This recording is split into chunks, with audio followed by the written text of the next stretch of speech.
The invitation arrived in an expensive cream envelope, gold embossed with a picture of a luxury yacht cutting through crystal blue waters. Inside, elegant script announced the Carter family's annual summer cruise, a celebration of success.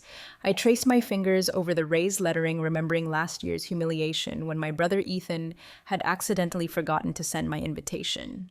This year, they couldn't ignore me. I'd made sure of that. My name is Sophia Carter, and I was about to give my family the surprise of their lives. The phone rang just as I finished reviewing the quarterly reports for my company. Sophia, my mother's voice dripped with practiced concern. We need to talk about the cruise. I sat back in my leather chair, gazing out the window of my penthouse office at the marina below. From here, I could see my latest acquisition, a 300-foot luxury yacht my family thought they'd rented for their annual display of wealth and status. What about it, Mom? I asked. She sighed heavily. Well, darling, your brother thinks, and I agree that perhaps this year's cruise should be selective. Selective. I watched a team of workers putting the finishing touches on the yacht's exterior, ensuring every inch sparkled.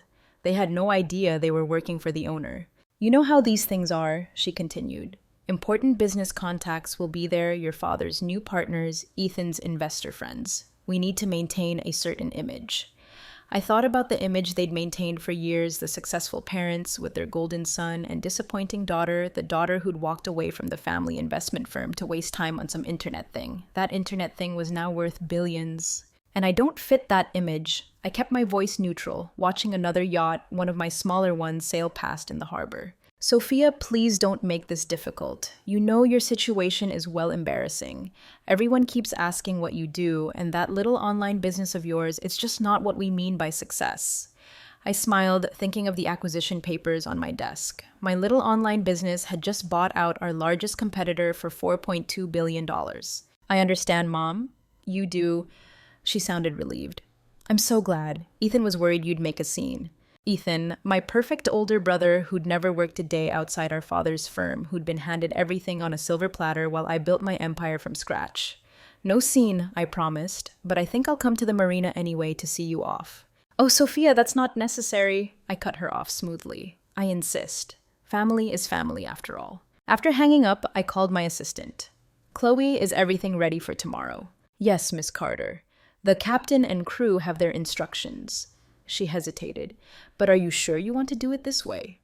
I thought about all the family gatherings where I'd been seated at the kids' table well into my 30s, the Christmas parties where Ethan's minor achievements were celebrated while my major successes were ignored, the constant stream of concerned relatives offering to help me find a real job. Absolutely sure, I replied. The next morning, I arrived at the marina early, watching from my car as my family's procession of luxury vehicles pulled up. Ethan's new Ferrari, Dad's Bentley, Mom's custom Range Rover, all leased, though they pretended to own them. I stepped out into the bright summer sun, deliberately dressed in simple linen pants and a white blouse, a stark contrast to their designer cruise wear. Sophia! Ethan called out, his voice carrying that familiar note of condescension. Came to see what success looks like. He gestured to the yacht behind him. Its pristine white hull gleamed in the morning light. The Aurora was indeed magnificent, 300 feet of pure luxury with 6 decks, a helipad, and every amenity imaginable. I'd spent quite a bit having it customized over the winter. Something like that, I smiled. Oh, darling. My mother air-kissed my cheek. You really didn't have to come. I know seeing all this must be difficult for you. I watched as my crew efficiently loaded luggage and supplies. Not at all, Mom. I'm just here to make sure everything's perfect. Perfect for what?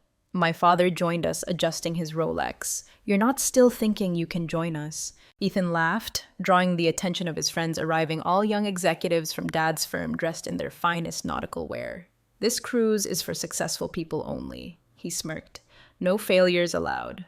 I noticed several of his friends hiding smirks behind their hands. They'd all heard stories about the Carter family failure, the daughter who'd turned down a cushy job at Daddy's firm to start some mysterious tech company. Now, my mother patted Ethan's arm. I'm sure Sophia understands. This is a networking opportunity. We have standards to maintain. More guests arrived, business partners, potential investors, social climbers eager to be seen with the right people.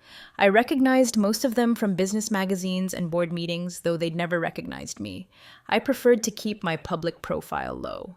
Miss Carter, a voice called from the yacht. We're ready to begin boarding. My father frowned.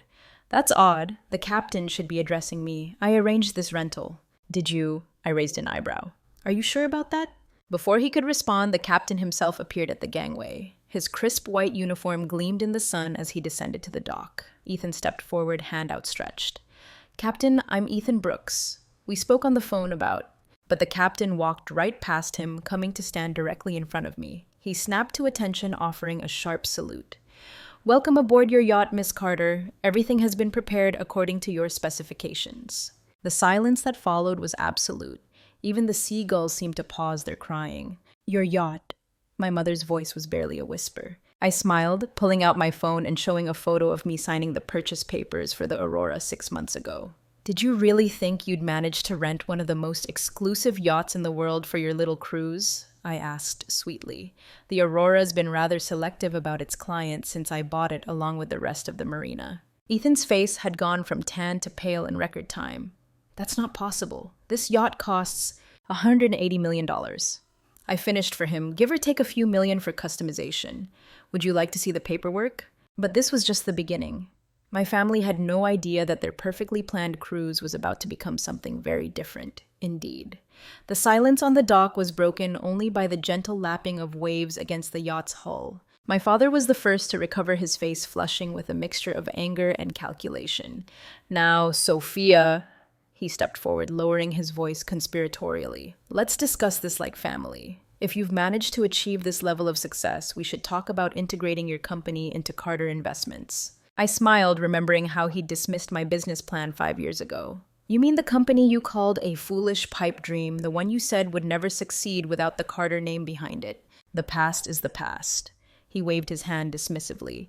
We're talking about the future, the family legacy. Legacy. I laughed softly, turning to address the gathered crowd of guests, many of whom were now whispering among themselves. 6 years ago, I pitched my tech startup to Carter Investments. My father and brother here spent 20 minutes explaining why it would fail, then offered me a job as Ethan's assistant instead. Ethan shifted uncomfortably, his designer boat shoes suddenly fascinating. What they didn't know was that I'd already secured Series A funding by the time they were finishing their condescending lecture. I'd raised $50 million in venture capital. My mother's perfectly maintained smile cracked slightly. But you work from that tiny office downtown. That tiny office is the entire top floor of the Carter building, I corrected, which incidentally I bought last year. You might have noticed the rent increase. My father's face went pale. The Carter building had been his pride and joy until the mysterious new owner had tripled the rent, forcing him to move his firm to a less prestigious location. You, he whispered, that was you. Along with most of the commercial real estate in the business district. I nodded. I do enjoy a good investment. Ethan stepped forward, his confidence somehow restored. Well, clearly we underestimated you, but now that we know we can work together, think of the possibilities. Oh, I have been. I smiled, nodding to my captain. He produced a thick folder and handed it to my father. What's this? Dad flipped it open, then froze. Ownership transfer papers, I explained. Carter Investments hasn't been doing well lately, has it? All those risky investments Ethan made, the clients quietly pulling out their money, the SEC investigation, you've been trying to keep quiet. My brother's restored confidence evaporated. How do you know about that? I know everything. I said simply, including the fact that you need a major cash injection by the end of the month to avoid bankruptcy. Lucky for you, I'm willing to buy the company at a very generous 30 cents on the dollar. The folder slipped from my father's hands, scattering papers across the dock. Mom rushed to gather them, her diamonds catching the morning sun. But that would mean, she trailed off, that I'd own everything, I finished. The firm, the building, the Carter name in finance, everything you built, everything you valued more than me. One of Ethan's friends, a junior executive at the firm, cleared his throat. I should probably mention I already work for Sophia. Most of us do, actually. She's been buying up investment firms across the city. More guests began to nod, stepping away from my family and moving closer to me. The power shift was palpable. Now, I turned back to my family about this cruise. I think it's time we discuss the real passenger list. I gestured to Chloe, my assistant, who began distributing new itineraries to the guests. You'll notice some changes, I continued. The cruise will now be hosting a tech conference. 20 of the most innovative startups in the country will be pitching their ideas, real entrepreneurs, not trust fund babies playing at business. Ethan's face had turned an interesting shade of purple. You can't do this. We invited these people. Actually, one of his supposed friends spoke up. We're here because Miss Carter invited us. Your father's firm, well, let's just say we've been looking for better opportunities. My mother sank onto a nearby bench, her perfect posture finally failing her. All this time you let us think you were a failure. Yes, I did. I raised an eyebrow. I wanted to see how far you'd go, how much you'd enjoy pushing me aside. Consider it a social experiment. An experiment, my father's voice cracked. Yes, and you failed spectacularly. I turned to the captain. Please begin boarding the real guests. The Carter family will be taking the tender back to shore. The tender, Ethan looked confused. The small boat, I explained slowly as if to a child. The big one's too expensive for failures. As my actual guests began boarding CEOs, tech innovators' genuine success stories, I held back my family with one final gesture. Before you go, I have something for each of you. I handed them each an envelope. Inside was a single photo, them standing on the dock, surrounded by luxury they didn't own, wearing expressions of shock as they realized their daughter owned it all. Something to remember this moment by. I smiled. Oh, and Dad, about Carter Investments. You have 24 hours to accept my offer before I call the SEC. Their investigation into Ethan's creative accounting should be interesting. You'd do that to your own family, my mother gasped. Family. I looked at them each in turn. Was it family when you excluded me from every event, when you mocked my dreams, when you told everyone who would listen that I was a disappointment? Silence.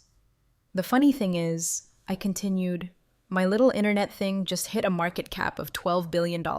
That's about 12 times what Carter Investments was worth before Ethan started embezzling. My brother made a choking sound. The yacht is about to depart. I gestured to the tender. Your ride is waiting unless you'd rather swim. As they trudged toward the small boat, my mother turned back one last time. Sophia, we're sorry. We didn't know. That's the problem, Mom. You never bothered to find out. I watched them motor back to shore, three small figures in expensive clothes, their designer luggage piled around them in the tiny boat. Then I turned and walked up the gangway of my yacht, my $180 million statement of success. Chloe met me at the top. Everything's ready. Miss Carter, though, was the tender necessary. They could have taken a cab. I smiled, watching the small boat bounce through the yacht's wake. Consider it a lesson in humility, something they never taught me. The next week, every major business publication ran the story. Tech billionaire Sophia Carter acquires family firm, a tale of redemption and return. The photos were spectacular, me at the helm of the Aurora, the spectacular sunset cruise, the multi-million-dollar deals closed on board. My family's humiliation was complete when the SEC investigation went public. Ethan faced criminal charges and my father's reputation was in tatters. The Carter name in finance was destroyed. But I gave them one last gift. When they arrived at their homes after that fateful day at the marina, they each found a small package waiting. Inside was a toy boat, a perfect miniature of the tender they'd been forced to take back to shore. Attached was a note. Success isn't about the size of your boat, it's about the size of your vision. Thanks for teaching me that lesson by example of what not to do. 1 year later, I received an invitation to another family gathering. This time it was held at a modest restaurant instead of a luxury yacht. I decided to attend wearing the same simple outfit from that day at the marina. My family looked different now, humbled. Ethan had served 6 months under house arrest. Dad had retired in disgrace. Mom had downsized to a condo. Sophia, Ethan approached me, his designer clothes replaced by off-the-rack basics. I'm sorry. I looked at my brother, the golden child who'd spent years making me feel small, who'd laughed at my dreams and mocked my ambitions. Sorry you underestimated me, I asked. Or sorry you lost everything because of it. He had no answer. I stood up, addressing the entire family. Success isn't about boats or buildings or family names. It's about vision, hard work, and believing in yourself even when no one else will. I paused. Remember that next time you're tempted to call someone a failure. As I left the restaurant, my phone buzzed with breaking news. Carter Tech announces new innovation center. The photos showed my newly announced project, a startup incubator specifically for entrepreneurs who'd been told they would never succeed. Sometimes the best revenge isn't just about winning, it's about changing the entire game.